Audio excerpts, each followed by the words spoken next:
안녕하세요. 인생커닝 박종현 변호사입니다. 네, 오늘은 오랜만에 이제 결혼 이야기를 해보려고 하는데요. 이 결혼과 관련해서 이런 여자분들은 피하셔라 이런 내용으로 콘텐츠를 한번 찍어보도록 하겠습니다. 제가 저번 주에 말씀드리긴 했지만 제가 책을 출간을 하게 돼서 출간을 한 책에 영상에서 담지 못했던 내용들도 많이 있고 특히 오늘 다루는 것처럼 결혼과 관련된 이야기도 있거든요. 궁금하신 분들은 꼭 한번 구매를 해주시면 정말 감사하겠습니다. 다시 콘텐츠로 돌아와서 이 결혼과 관련해서 피해야 되는 여성분들 중에서 물론 이건 남성분들한테도 적용해도 맞는 말이긴 하지만 몇 가지를 꼽아봤어요. 첫 번째는요, 이 자극을 계속해서 추구하는 여자분입니다. 간혹 실제로 여성분이 안정적인 생활이나 가정생활을 지루하게 느껴서 계속해서 밖에 나가셔가지고 불화가 시작이 되는 케이스들이 있어요. 그렇게 해서 이혼을 하게 되고, 예를 들면 남편한테 물론 불만족해서 그럴 수도 있고 여러 가지 가정생활에 불만족해서 그럴 수도 있지만 이 남편분은 가정적인 분이었거든요. 근데 계속해서 나가서 친구들하고 유흥 관련으로 즐기기도 하고 이런 분들의 경우에는 가정생활을 온전하게 하기가 힘들겠죠. 그리고 제가 다루는 케이스도 이미 이혼을 하셔서 친권이나 양육권 관련 싸움을 하고 있는 케이스인데 결혼에 대해서 오해하시는 분들이 있는 것 같아요. 어떤 분들은 이 결혼을 통해서 내 삶이 극적으로 변화할 것이다 라고 생각을 하시는 분들이 있습니다. 결혼을 한다고 해서 생활의 변화나 이런 게 극적으로 벌어지지는 않아요. 이 결혼 생활이라는 것 자체가 그냥 내가 원래 살던 거에서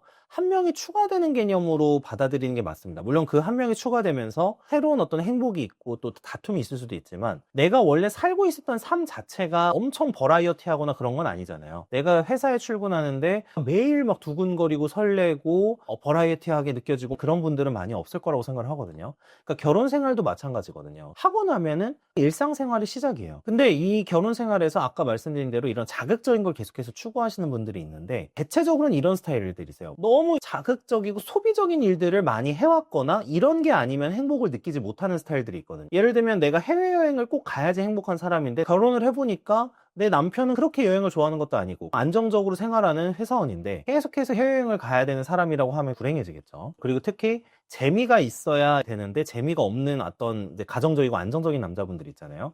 그러니까 이런 분들하고는 결혼 생활을 해도 이런 여성분들은 만족을 느끼기가 어렵고 결국에 이 만족을 못 느끼니까 남편에게는 어떤 애정이 느껴지는 게 아니라 그 사람이 해야 되는 일들에 대해서만 집중을 하게 돼요. 돈 벌어와라 라든지 어떤 가족이나 아이를 이제 부양하기 위해서 노력을 해야 된다라든지. 그래서 이런 쪽으로만 집중을 하시게 되는 분이면은 결국에 기계적인 결혼 생활이 될 가능성이 높다. 자극적인 거를 추구하는 것 자체가 이 가정 생활과는 잘 맞지 않는 부분이라는 거죠. 이 가정 생활이라는 거는 매 순간이 짜릿할 수는 없는 거잖아요. 이런 걸 통해서만 행복이나 삶의 가치를 느끼시는 분들의 경우에는 결혼 생활이 부적합할 수 있다라고 생각을 하고 있습니다. 두 번째는 책임감 없는 여자예요. 책임감이라는 건 사실 여러 가지 측면이 있거든요. 내가 어떤 일을 할 때 느낄 수도 있고 어떤 사람을 내가 키워야 된다 이런 거에 대한 책임감일 수도 있어요. 근데 이 책임감의 본질은 결국에 뭐냐면은 나의 어떤 편함이나 나의 가치만 추구하는 게 아니라 누군가에게 도움을 줘야 된다거나 책임져야 된다. 그러니까 내가 아닌 외부의 것에 관심을 기울여야 되는 그런 상황들이 된다는 거예요. 회사 생활로 예를 들면은 회사 일 같은 것에 책임감이 없으면은 일에 대해서 몰두하지 않고 대충 하게 되겠죠. 그리고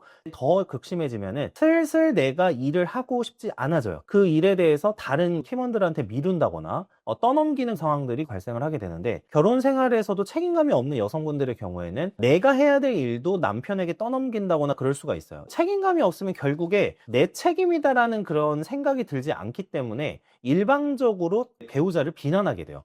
예를 들면 여자분이 어떤 일을 해야 되는데 이거를 늘 남편이 해줬어요. 그런데 이거를 고마워하는 게 아니라 그 일을 남편이 잘못하면은 남편을 혼내요. 원래 내가 해야 될 일을 던져줬음에도 불구하고 실제로 그거를 해내고 있는 남편이 더 욕을 먹는 상황이 되는 거죠. 책임감이 있는 여성분들이 결혼 생활에는 좋고 책임감이 없는 여성분들의 경우에는 결혼 생활을 제대로 유지하기가 어렵다. 그리고 하나 더 말씀드리고 싶은 게 있어요. 이 책임감이 없으면요 감정 변화에 쉽게 흔들립니다. 가족의 일 중에 힘든 일이 발생을 했다고 가정해 볼게요. 그러면은 이거를 다 남편이 책임지게끔 아까 떠넘긴다고 말씀드렸죠. 엄마는 강하다 이런 말이 있잖아요. 그게 왜 그러냐면 급한 일이 터진다고 하더라도 내가 책임져야 될 대상 내 아이가 있기 때문에 그 아이를 위해서 현명하고 객관적인 판단, 감정적으로 무너지는 거를 다 잡아야 되기 때문이에요. 그렇기 때문에 어머니가 강한 건데, 만약에 책임감이 없는 여성이라고 하면은 이런 감정 변화나 이런 것에 취약하게 되겠죠. 본인이 이런 상황에 처하게 되면은 힘들잖아요. 힘들면 사람은 둘 중 하나예요. 분노를 하거나 짜증을 내거나인데, 이 짜증을 내는 게 남편이 대상이 될 수가 있고 남편 탓으로 돌리는 상황까지 돼요. 감정을 다스리려고 하면은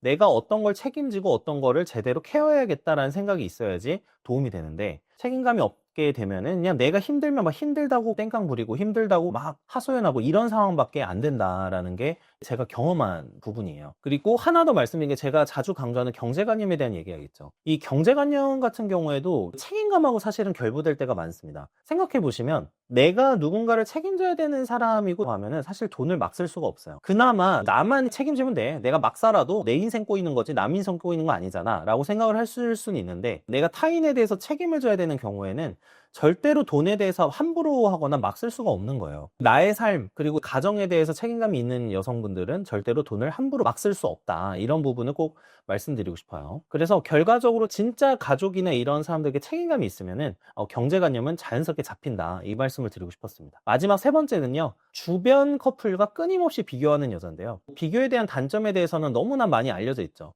비교는 두 가지 중에 하나예요. 불행을 초래하거나 과소비를 초래하거나, 이 둘 중 하나입니다. 대체적으로 이 비교를 할 때는 객관적인 지표가 필요해요. 저 사람은 연봉이 얼마고 저 사람은 자산이 얼마고, 그러니까 이런 부분에 대해서 생각을 하게 되기 때문에 어떤 이제 정해진 수치가 없으면 사실 비교가 불가능하잖아요. 근데 가장 쉽게 이제 계산할 수 있고 쉽게 어떤 확인할 수 있는 지표가 돈의 액수거든요.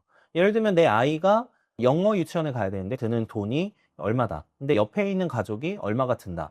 내가 영어 유치원을 보내는 것에 대해서 아주 크게 가치를 느끼지 않는다고 하더라도 그거를 보면서 내 아이가 소외되는 건 아닌가, 아이에게 투자하는 게 남들에 비해서 너무 적은 거 아닌가라는 생각이 휩싸이면서 불행해질 수밖에 없는 거죠. 그래서 이제 다른 가족들과 비교하기 가장 쉬운 게 금전적인 부분이기 때문에, 비교는 금전적인 부분하고 결부될 때가 많다. 그러니까 당연히 이것 때문에 과소비로 향하거나 아니면은 그걸 사줄 수 없는 상황이 되면은 내가 필요 없다고 생각을 하더라도 무리해서 사게 되니까 여러 가지 문제가 발생을 하게 되는 거죠. 당연히 이런 비교를 많이 하는 분들의 경우에는 사실은 본인이 행복하기가 어려워요. 이러한 불행이 남편에게까지 전염이 되는 경우가 많고요. 원래 평소에 비교를 하지 않던 사람도 이런 얘기를 듣고 있다 보면은 스트레스를 받을 수밖에 없죠. 또 여기에다가 이런 금전적인 부분뿐만 아니라 어떤 행복과 관련된 부분이 있어요. 외로움이나. 이건 뭐냐면, 주변의 다른 커플들을 보면서 애정 표현을 많이 한다, 아니면은 여러 가지 선물을 많이 한다, 이런 식으로 되면은 이걸 기준으로 앵커링을 해서 그거에 따라서 사랑의 정도를 수치화하는 거죠. 내가 얼마짜리 선물을 받았고,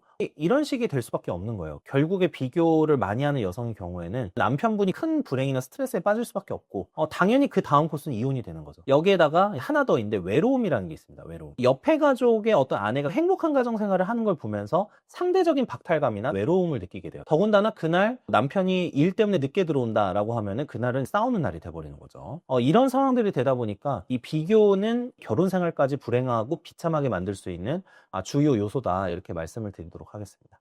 네, 오늘은 결혼 후 이혼할 가능성이 높은 여성분들 특징에 대해서 말씀을 드려봤는데, 이런 부분에 대해서 한번 생각을 해보시고, 특히 배우자를 고르실 때 이런 부분 생각해 보시면 좋고, 저는 항상 말씀드리지만 어떤 인성적인 부분을 많이 말씀을 드려요. 인성, 경제관념, 가치관, 이런 부분을 많이 말씀을 드리고 있기 때문에 이 부분을 꼭 참고하셔서 한번 봐주시면 좋겠습니다. 네, 그리고 마지막으로 인생의 커닝페이퍼, 제 책 링크로 달아놓을 테니까 이 책도 많이 사랑해주세요. 네, 시청해주셔서 감사합니다.